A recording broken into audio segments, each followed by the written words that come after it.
back when it happened to me, I was 18. And I looked 16. I looked very young, and I was a skinny little punk. I was a little guy. Like, I was small, and yeah, I got what I deserved. So that helps. Like, it helps that you were a little bit bigger. And yeah, I didn't get beat up. I wasn't tough back then. I've since learned to be tough. But to go back to that question, yes. So, shooting at cards, I did do something. What day? It's like 19th of July. So, I think this is the 3rd of July. Yeah, it was like early July. I helped Stanislas. Yes, Chris. Yeah. I helped Stanislas. We did a book together about a deck switch, which is one of the best I've ever come across. One of the best I've ever worked with. And when writing the book, I felt a little bit guilty about, like, I mean, it's his book, but I wrote a big part of it, and I felt really guilty about writing about a deck switch that was for card cheating without ever knowing if it worked or not.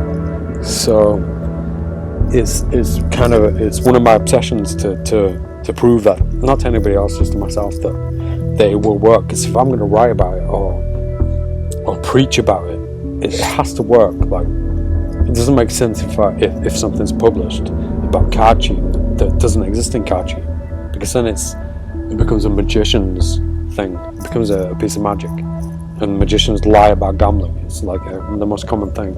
Yeah. So I took it to a game. Like, I found a game I've not played in so long as well, and I was so nervous, but I took it to a game, and I saw TUT. By the way, I took TUT to a game. Yeah. And of it, I knew what deck you were using, obviously, beforehand. Took TUT to a game and applied it, and then executed the switch, and flawless. It worked flawlessly. And then not only that, like, the deck that was switched out, I got it back into TUT, which is like I don't want to give away Chris's. I don't want to give away Stanislas's method, but I got it back into the device itself, and I was so fucking happy. I didn't win any money, like, I lost money. Yeah. But the fact that it worked, was good enough. And I walked away and I left TUT there right on this guy's table. And I'm sure by now he's found it. He must have found it. But that was very satisfying. So as for cheating, yeah, I think a lot of people perceive it as a very dangerous thing, when it's not actually as dangerous as what people think, or as risky as what people think. But on the other hand, it is. It's hard to explain. Like, when you get away with it, it's easy. Because, like, you can do a deck switch that serves no purpose whatsoever, but you still did the deck switch, right? Yeah. You didn't do it to cheat or do anything else. You did it for your own personal satisfaction, and that's what I love. I love to do that kind of stuff. Or you can do a deck switch to win the game, which is far more dangerous. For some reason, I don't know. Maybe it's not. Maybe that's just me being twisted. I don't know. But anyway, I think I answered that question. I don't know. But TUT by Stanislas. Oh my god, it's the best. One of the best deck switching things ever. Little recommendation probably as well. If you are planning on going to actually cheat at cards, first, we don't recommend it. But if you do, don't turn up with a deck that says the expert at the card table on the back. Yeah, and also don't turn up with tattoos, because they'll recognize you when you don't need them to. Yeah.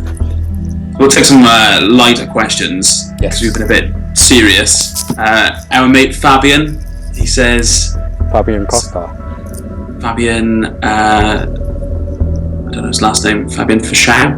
Okay, different guys. He says, is life easy? That's it. Just, is life easy? Yes, it is. Yeah. Yeah. It is. It is as easy as you want it to be. Like, I'm very, very happy and satisfied in life. I don't live a day in regret, and I don't take a day for granted. And that's not because I have things I want, but because I'm in debt. I have problems. I have issues. I have tons of problems that people don't know about. Like, people think that being successful in a certain way and making a lot of money is like a solution to something, and it's not. Like, you're always going to be, you can't get away from yourself. You're always going to be you. You're always going to be in your life, and you're never going to be free from problems. Jay-Z said he got 99 problems, but a bitch ain't one.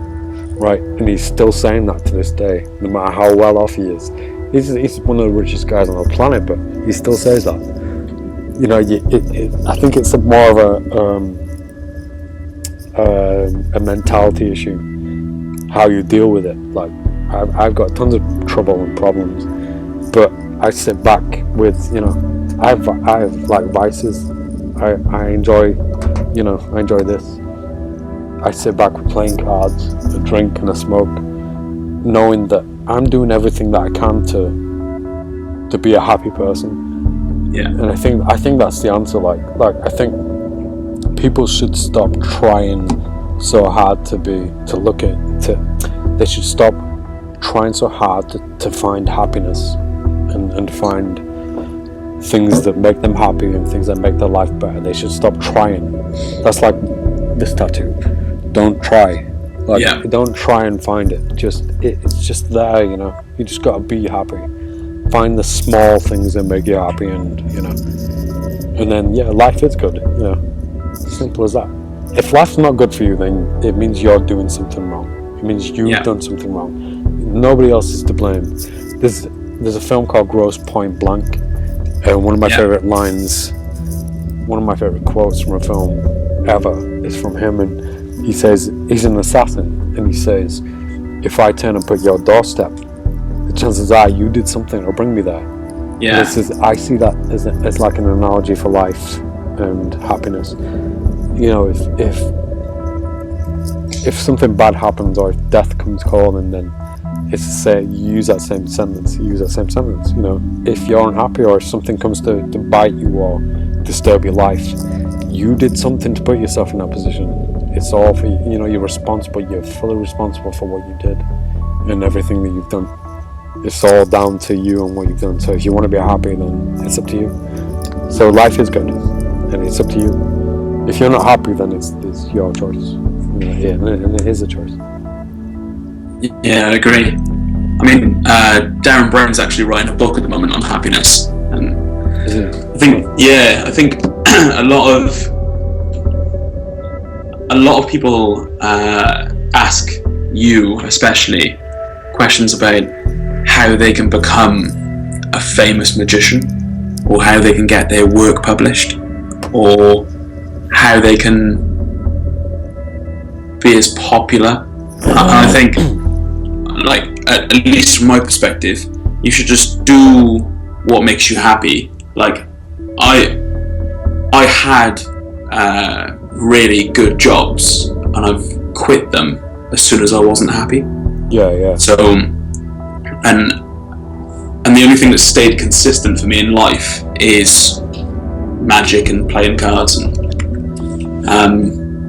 I think, advice for everyone out there is, it will happen eventually if you just stick with it, and also cut off anything that doesn't get you there. Do you know what I mean? I think you just hit the nail on the head with that word, happiness. You know, it's not about anything else. Like, it's the most selfish thing, I think. Like, but it's the most honest way to live your life. Andy Nyman said it. Like, Andy Nyman, way back, like 15, more than 15 years ago, Objective Productions went to him and said, we want to do a TV show called Mind Control, and we want you to be the guy for it. And that eventually became Darren Brown. So that's how Darren Brown started. But they went to Andy Nyman first, and his answer was, he thought about it a lot, and there was so much money in it. He would have made a fortune from that. But his answer was, it wouldn't make me happy. I wouldn't be happy doing that, so I'm not going to do it. Yeah, look at his life compared to Darren Brown's. He's still he's still really successful. Yeah. If not more successful than Darren Brown. He worked for Darren Brown, but he's a very happy person, and he chose happiness over money. And I think that's a really, really important thing. Like, to answer that question, like, how do you become, it's almost like, it makes me angry, like, how do you become a successful, popular magician in the industry or anywhere? That shouldn't be a goal. That's a horrible goal to have. Don't have that ambition, don't have that goal. You know, if you have that goal, you're not going to end up too far, you know. I think the goal should be to make yourself happy in what you're doing, whether you get followers or not. And I think it usually revolves around money. People think that the most popular magicians and the most like the most sought after magicians that have loads of money, and I think money drives the whole thing. I think if people thought more about, instead of being popular and having people love them and pay them attention and care about how many Instagram followers they've got, or how many Twitter followers or Facebook followers, it doesn't matter. It doesn't make you a better person. You know, I know some Instagram followers who have like almost 100,000 followers who are the most depressing people I've ever met. They're so upset and so down, and they don't make money. Yeah. You know, I think if you stay true to yourself and just be you, don't try and be a magician. Don't try and be a popular magician. You know, instead of, you know, don't just not try to be a magician. Don't try and be a popular one, because then you'll fuck up and you'll do it big time, because it's obvious that you're trying. Instead, spend all that time and effort in being yourself and finding out what it is that you love. Like, if you look at me, like right now on my website, I'm not a magician, and even right now, I don't know what I am. I know I'm not a magician, but I don't know what my title is. I really don't know what my title is. I know I'm not a magician. I don't like sleight of hand artists, because my love is, and my passion is in making videos and making pieces of art, let's say, and playing cards. But it's difficult. Like, even when you are successful, if you get there, maybe you won't even know you are right then. You know? Like me, I still don't know what I am. I'm just me, and I'm enjoying being me, and I'm happy being me. And the fact that I'm successful at being me is the biggest achievement. Like, if you can be happy being yourself and making a living from it, you know, find your own method, find your own technique, but don't try and be a thing. Don't put yourself in a category. Just be the best version of you. I know that's very deep and philosophical, but I think this is like turning into therapy for some people. I just looked around and thought, oh man, I need a drink. Yeah, I'll close it off. One of my favourite quotes was it was Henry Ford, and he says, "If money is your hope for independence, you'll never have it. The only true value a man can have is a wealth of knowledge, ability, and experience." Which basically means don't chase being rich and famous. Yes. Just chase getting more knowledge, experience, and perfecting your abilities in different areas, and that will come. That will come anyway. Yeah, and money doesn't bring success, and it doesn't bring, you know, the things that you desperately want in life. It doesn't bring those. Like, I live a very cheap life. I don't want much. I don't need much. I don't care about money. I really do not care about money. My car's worth like $1,000, which is cheap. You know, my car is terrible. It's shit, but I love it. It is. I can test. Yeah, but I love it. I love that car. You know, forget the value. Like, you see some people thinking or saying, "Oh, one day I'll buy a Porsche. One day I'll buy a Ferrari." You know, when I was a bit younger, I was like, "One day I'll buy a PT Cruiser." Now I've got it. You know, it's not about the value of it. It's not about the value. It's about what you see in it, and like, it's about the way you perceive it.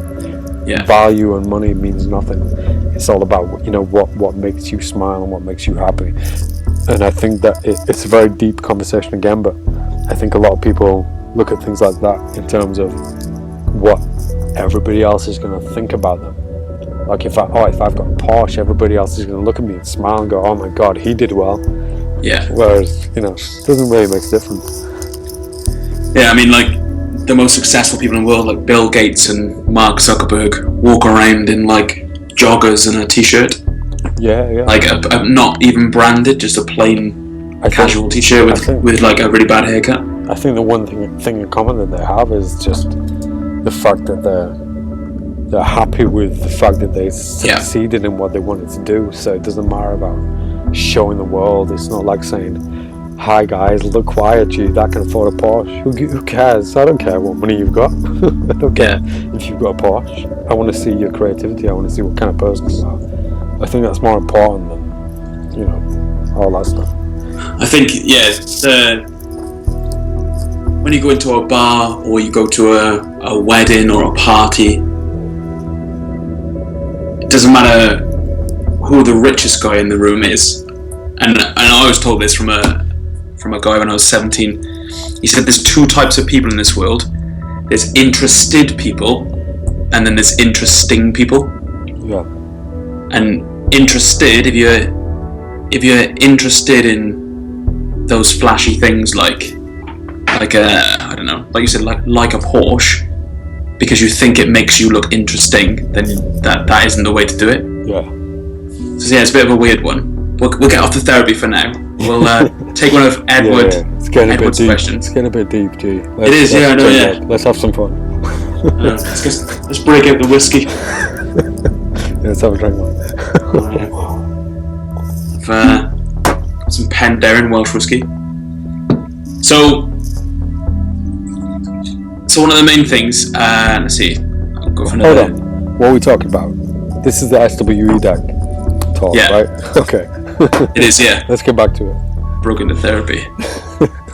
So, Edward Montag asks, would you give him a hug? Oh, yeah, I would. I would so much. Yeah. Anybody who wants a hug from me, just come and get it. I'm not even kidding. It's talk about therapy. That's the best kind of thing. I think they're going to need one now after this. It's a hug, yeah. Do you know what's strange? Like if I gave him a hug, he'd probably start crying. Yeah. And so would I. We both know that's not true. Your emotions died long ago.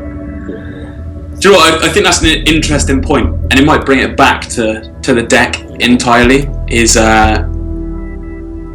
playing cards are, in their own right, they are therapy. And if you can, like for me and you, I know we can both lose 6 to 8 hours without saying a word to each other, just messing with the deck of cards. Like I'll be flourishing or performing sleights, you'll be practicing sleights and playing with cards. Yeah. And I'm at my most content when I've got a deck of cards in hand.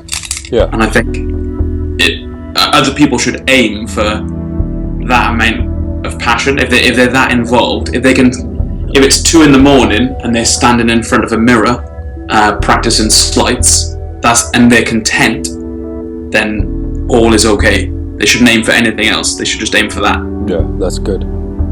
It's a good thing. So, does this deck have a marking system? That's a question. Everyone's seen the back design next time, and they can guess. No, it doesn't. But I find marking systems really, really strange and really funny because all decks have a marking system. Every single deck that exists has a marking system. You just have to find it. You just have to see what the best. Like I have my own system that works with any deck, and it's not just a specific system. Like let's say I've never seen that back design before. Everybody should think this creatively in terms of if they're going to do magic or cheating, they should have this system where, let's say this is the first time I've seen this back design. Yeah. So I look at it, and then now I'm looking and I'm going, okay, yep, here. Every single deck of playing cards in the world has potential for a marking system. Even the most difficult one of all, which Pandrea proved, was the NOC deck. And he proved that it had a marking system by marking it. So he marked it fully. So the NOC deck, you can tell you can it's marked for every single playing card on the deck, and all it is a blank white back. This all it is. It's a blank deck, but every single playing card's marked. I don't know if that's like a known thing or if he's promoted that, but it is marked. So this one doesn't. It isn't intentionally marked, but every single deck of playing cards that exists has a marking system or a potential marking system. At least for somebody who wants to find one or create one. I know my system. I know what I want to see. I know where the markings are going to be. So I'll create one for whichever deck exists. So this one doesn't have one, but yes, it does. Not that I've shared my idea with anybody, but it's so easy to find an idea. It's so easy. All it means is a little dot here and there. You know? Yeah. This one's potentially a bit deep from Zach Weisher 777. Maybe we'll avoid this, but he says, "Who is Daniel Madison?" He doesn't exist. Doesn't exist? Nope. That is the truth. You won't find any evidence of it. Yeah. Just a simple line, not even a question, from Jared Loy. Says Guy Hollingworth is SWE AMA. Which... No, I'm 50-50 on that, because his stage show that he did was incredible, yet I don't think he's read the book. So yeah. Although you can argue with that one. He's so demure and erudite that it's almost as if he is from 1902. Yeah. Maybe Ernest was his uncle or something. I don't know. There's a strong argument for it. Another question: how do you choose whose faces to put in the court cards? When are you going to put Geraint Clarke in? Oh no, wait, sorry, that was written by me. No, but that's a good question, because how do you choose who's? We do have the illusionist deck. Yeah, no. So this is actually a serious question. Talk about that deck though. Ignore the illusionist deck. Oh, I was hoping you weren't going to say it. I didn't say it though. Don't give it away too early.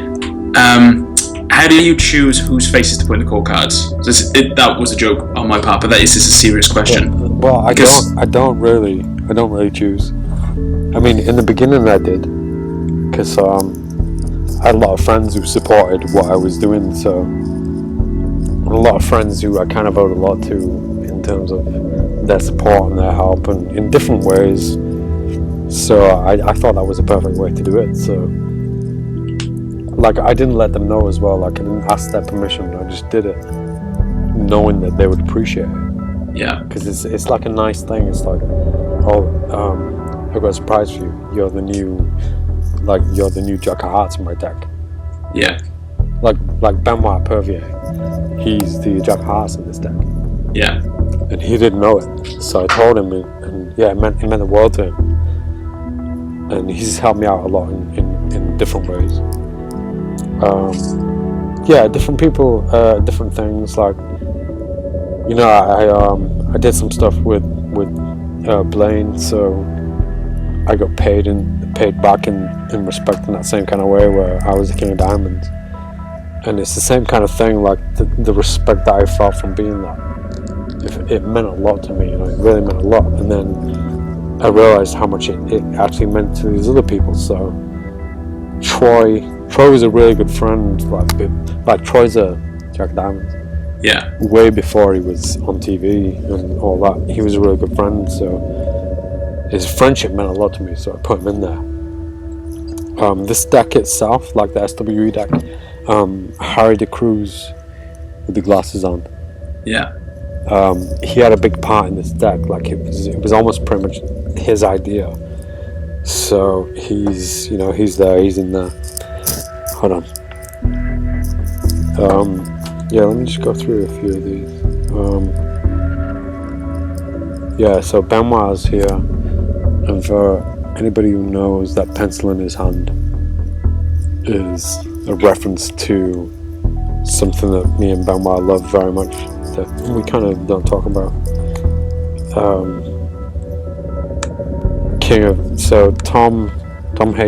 Tom Harrier. Yeah. He designed the deck, or he did the artwork. So he's obviously in there. But yeah, it's kind of, it's not like I don't, especially now, I don't pick and choose. I just, whoever's been a part of the process. You know, like Mark Kirstein. Yeah. Mark, he's in there for a very good reason. But if you look at Mark's wrist as well, look at his hand, I don't know if you can see it there, but when you get this, it's a pebble. Yeah, it's also an Apple Watch. But when you get it, it's a respect thing. I think it's more of a respect thing. You know, people think too much. Like Harry Cruz is the King of Hearts, and it used to be Pete McKinnon. Yeah. So people assume, oh, have you fallen out with Pete McKinnon? No, I'm not falling out with Pete McKinnon. I haven't fallen out with him. It's just that Harry was a big part of this deck, and this is a different deck. It's not about friendship. It's not about anything but respect. You know. Yeah, that was actually one of the questions as well. Was what happened to Pete McKinnon being the King of Hearts? No, it's just like this deck. Harry had a really big part in this deck. So yeah, and Harry's such a cool guy. You know, and that King of Hearts is probably the best King of Hearts you'll ever see. And he is the King of Hearts for anyone who's met him. He is, yeah. Charming guy. King of Tinder. So George Walker says, why the 9 of clubs? I think we answered that in the last AMA. You want to check that out for moves? It's on our YouTube. I don't think there's an answer that I can give that's kind of fair, or I don't really. That's like something I keep to myself. Like, you know, there is a very good reason why I've got 9 of clubs, but I never share it. You know, I think it'd be disrespectful to the person that caused that for me to talk about it. So I kind of keep it to myself. But yeah, it's a good reason why I got it. It's very personal. So we'll probably round this off with who is SWE and is this just a deck of cards? Is this just us paying homage or a tribute to SWE? So for those who don't know, obviously the mystery surrounding it, there's 12 candidates for what people hypothesizing like who Erdnase could be. People think it's E.S. Andrews because it's the name spelled backwards. Yeah. Some people believe it could be his wife or tribute to his wife. Yeah. Some people believe it was a guy called Herbert Lee Andrews, whose wife was Emma Shaw Andrews, which obviously makes it around SWE Erdnase.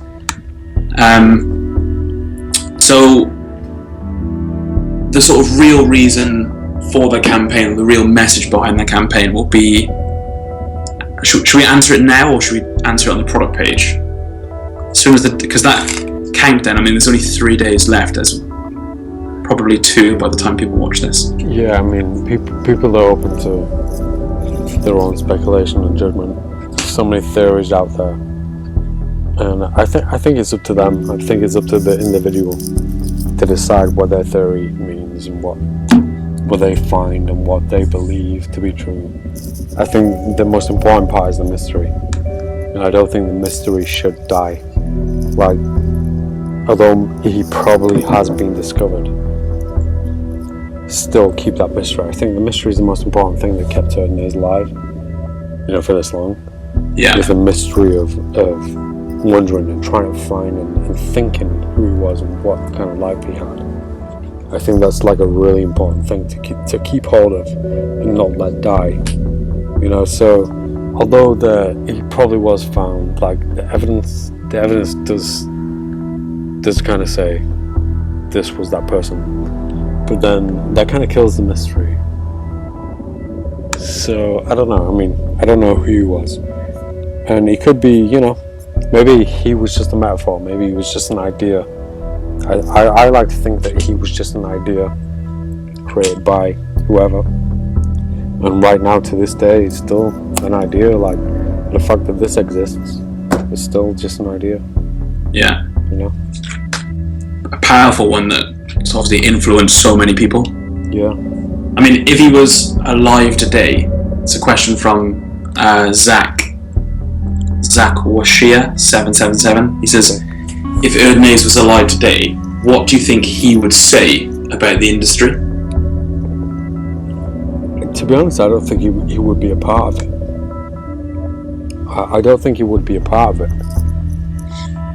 Like, knowing what I know and based on what he's written and what he's done, he wasn't a magician, he wasn't into magic.